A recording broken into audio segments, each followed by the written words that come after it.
I want to tell you a story about something that happened 20 years ago. True story. I was living in the United States of America, Southern California, and I owned a paragliding business. Next door to me was a scuba locker.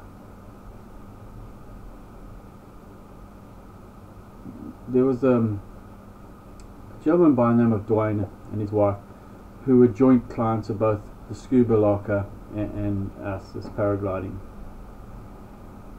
And he had a Jack Russell. His mother bred Jack Russells. This is how I asked him where he got his Jack Russell from. He said his mother bred them. So I said, stick me down, for a puppy when the next litter is born, because I love Jack Russells. So anyway, time goes by, and Dwayne comes to me one day and says, yeah, there's a litter about to be born, and you have your dog in X number of weeks. I forget what it was. Anyway, came along and I went and chose one of the dogs, and had to wait a little bit longer. Eventually got the dog, little Jack Russell puppy, and I decided to give him a proper name, like first and second name. So I called him Jack Russell, which is really inspired. Jack, great dog, loved that puppy. Month went by, everything's going really well. Another month goes by, having a great time with my dog, goes with me most everywhere. I'm happy with my lot. One afternoon, Dwayne comes round my house. He says, we've had to remove a dog from some owners. Actually, it was a dog that was the same litter as Jack. He said, we've gone round there with his parents, and they've taken the dog away from these people, given them their money back, and removed the animal because it was being severely abused. And they found out from the neighbors. So Dwayne asked me if I'd be interested in taking care of this dog. Suzie was her name, Jack's sister. And he said, in no uncertain terms, he told me that this dog was in bad shape mentally. I said, fine, bring the dog, let me have a look at her. They didn't want any money for her, they just wanted her to go to a good home.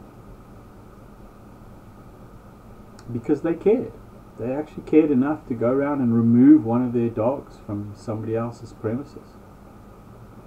Anyway, about an hour later, Dwayne comes back with Suzie. And you can tell right away this dog is not right. She's in a bit of a state, scared of everybody. Put Suzie on the grass, my yard, tried to approach her, and she just took off, bolted down the bottom of the yard, crashed up against the fence, collapsed in a lump. I went down there, got down on my hands and knees, approached her very slowly. She's howling, screaming, peeing everywhere. This dog is terrified. It's never seen me in its life before. It's terrified of me. It's terrified of everybody. Took about 20 minutes to get that dog calmed down enough to where I could touch the dog. give it a little bit of fuss, and to say she was better is pushing the point, but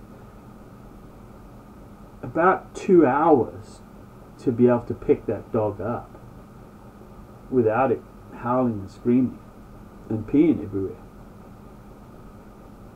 Still not happy, even after all that, but enough to where you could touch the dog, pick the dog up, move it around. Anyway, cut a bit of a long story short. About a week goes by and the dog is improving. It's been shown a lot of love, care, attention. It's fed well. It's always with me, always with Jack. 2 weeks go by, more improvement. Well, about a month later, it dawns on me that this dog is in perfect mental health. There's nothing wrong with it. There's no fear. Its tail's wagging, it's happy, it's bright-eyed, ears are up, it's content. It's become the most affectionate, loving dog you could ever imagine. It was as if its 2 months of trauma just didn't exist. It was gone. That dog forgot to remember its past, and in forgetting to remember its past, it just returned to the default setting of, I'm happy. There's nothing wrong in my world. There never has been.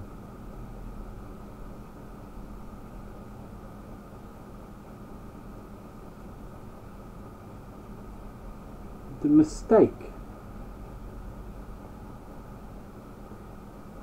you see, for the dog to be traumatized, the dog had to think about something occurring and associating that.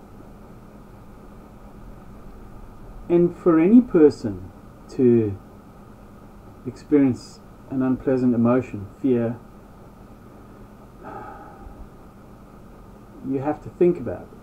Without the thought, the emotion's not there. The emotion is a shadow of the thought. That's all it is. No thought, no shadow, no emotion. Suzie didn't think about her past because her past didn't actually exist in that moment to moment to moment. She was happy.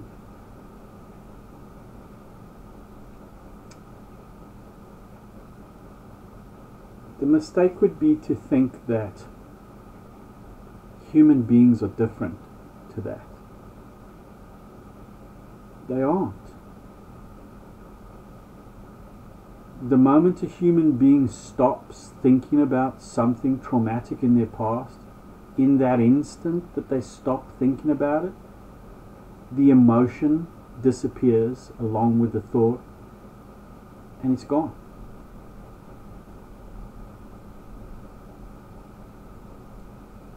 If you break your leg in 6 places and you're in agony, your thinking is just totally on all that pain, for sure.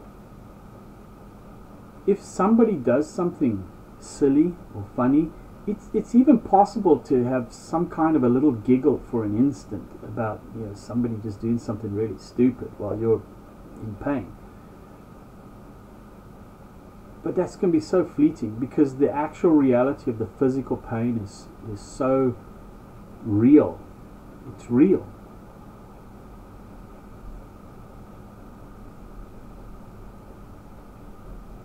By thinking something different for an instant, it doesn't go away. The pain's still there.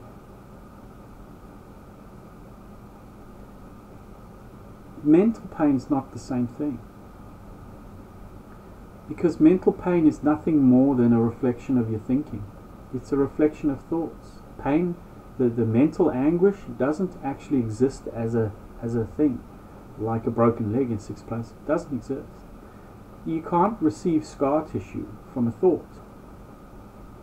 Can't receive mental scar tissue from a thought. And when you're suffering a mental anguish of any kind, that doesn't exist, that feeling. It's just telling you what your thinking is. You can be driving along in a car. You know, I had this experience when my mother passed away. I was driving along in a car, and I would find myself driving along with tears pouring down my face in a really sad place, because all of my thinking was just how sad the situation was. Well, I thought, recreating it all in my head. And I remember driving along one day and somebody cut me off and did something really dangerous. And in that instant, I went from thinking about my mum's passing to thinking about what an idiot this guy was in front of me. And I went from sad thoughts to angry thoughts. And in that instant, I no longer had sadness. I had anger. The emotions you feel, the feelings you feel, are not real. They can't hurt you. They are simply shadows cast by your thinking. Suzie just forgot to remember her past and went back to her default setting of innate mental happiness. Humans do this all the time. You just miss the signs. There's nothing that's happened in the past that can possibly hurt me, because it doesn't exist anymore. It's not an event. All I can do is start thinking about it, recreate that event in my mind. It's not really there. I'm just recreating it. And the shadow of feelings descends on me, because feelings are thoughts. Thoughts produce the feelings. Without the thought, there's no feeling. So you should never think that feelings have any power over you at all. If you feel bad, it's just a feeling. It's got no power over you. It can't do you any harm. And the moment you change your thoughts, it's gone.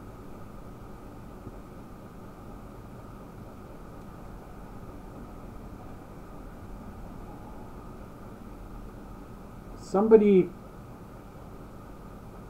came into our yard one afternoon, and they opened the back gate wide open and left it open. About a week later we got burgled, so I'm pretty sure there's a connection. Somebody was seeing how to get the dogs out the yard, scoping out the place. Anyway, left the gates open. I came home. Jack and Suzie are nowhere to be found. They've gone. And I'm fairly frantic. So search parties go out. Busy neighborhood. Freeway fairly close by. Lots of cars, trucks, lorries, vans. Busy suburban area, close to a freeway. 215 freeway in Southern California, for anybody's around there. Moreno Valley.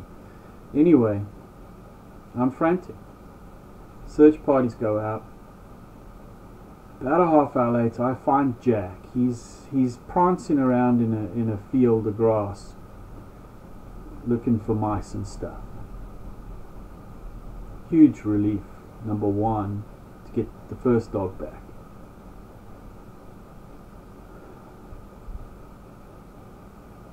And Suzie was killed. She got run over.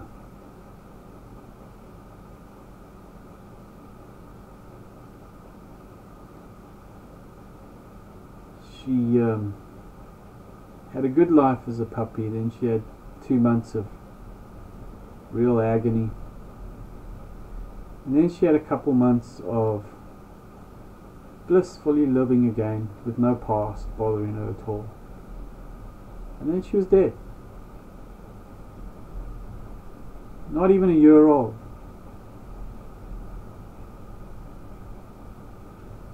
And as I sit here thinking about that death, I feel sadness. You know, I know that sadness, that feeling is only coming from my thoughts. I know that. And that the feeling's not real. It's just a shadow of my thinking. And I also know that to go back 20 years, and recreate something in my mind that is going to cause me mental anguish is just nuts. Suzie only died once. That was 20 years ago. And there's no mental scarring from that. Even though it was traumatic for me, there's no mental scarring. It's not possible. Can't feel any emotion about it at all until I just get to thinking about it. And that's my choice. And no matter what I think about the passing of my mother, if I think about the sadness of that, I'll feel sad. But that event's gone. And there's no scarring from it. It doesn't exist. The moment you don't think about something, you return to perfect health. A broken leg in 6 places, it'll heal, but it'll never be the same. The mind doesn't work that way. You can have a traumatic experience mentally. There's no scar tissue. If you didn't remember the incident, it would never bother you for a second, ever again. The mistake would be to think that humans are different to Suzie. They're not. We have higher thinking, yes. And that higher thinking can help us.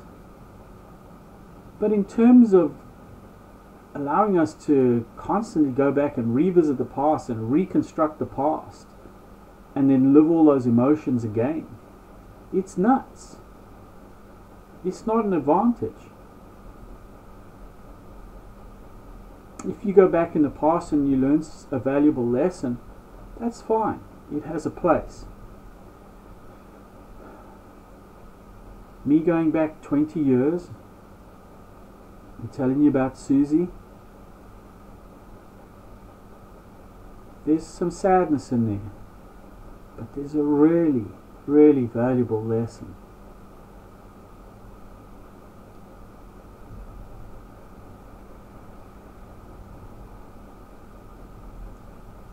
Your past can't hurt you, no matter what. You cannot suffer mental scar tissue. Only your own thinking, your own mental reconstruction of some past event will pull an emotion into you from that thinking. Only that. Nothing else. And the instant you stop thinking, the instant the emotion is gone. Thinking and emotion, 2 sides of the same coin. Emotion cannot exist without first thought. And you're in control of your own thoughts all the time. If you're sitting somewhere and something pops into your head that's sad, immediately catch yourself and say, this is just my thinking. Get up, do something, think something else. Disempower it by knowing that it's just a thought and the emotions are shadow of that thought. Move on. Moment to moment to moment, as you think, you create your feelings, moment to moment to moment, in line with your thoughts. Suzie forgot to remember her past and she was perfectly happy There was no scar tissue. There was no weakened break. Humans are the same. You can't be hurt by a feeling. And the only place a feeling can come from is from your own thinking. Regardless of the event, if somebody does something, it can't make me upset or angry unless I first think about it and interpret it as something that makes me angry, gives me angry feelings, because my thinking's there. Two people can look at the same situation, one can be upset and the other just doesn't care. That should tell you something. It's in your individual thought that emotion comes from.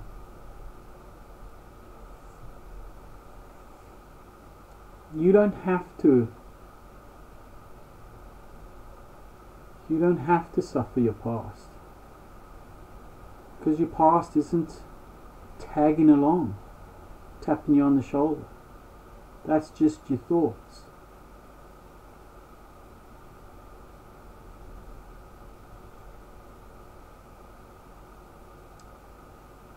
So when I think of that 2 months with Suzie,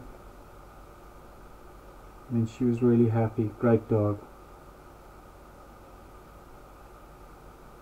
That was a good time. And I think about the lesson that Suzie's taught me 20 years later.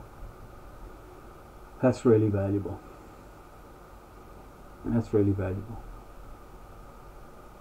And I hope that my story has helped somebody somewhere to understand their emotions aren't real. Your emotions are just shadows of your own thoughts, and that your past cannot hurt you. Not possible. Thanks very much for listening.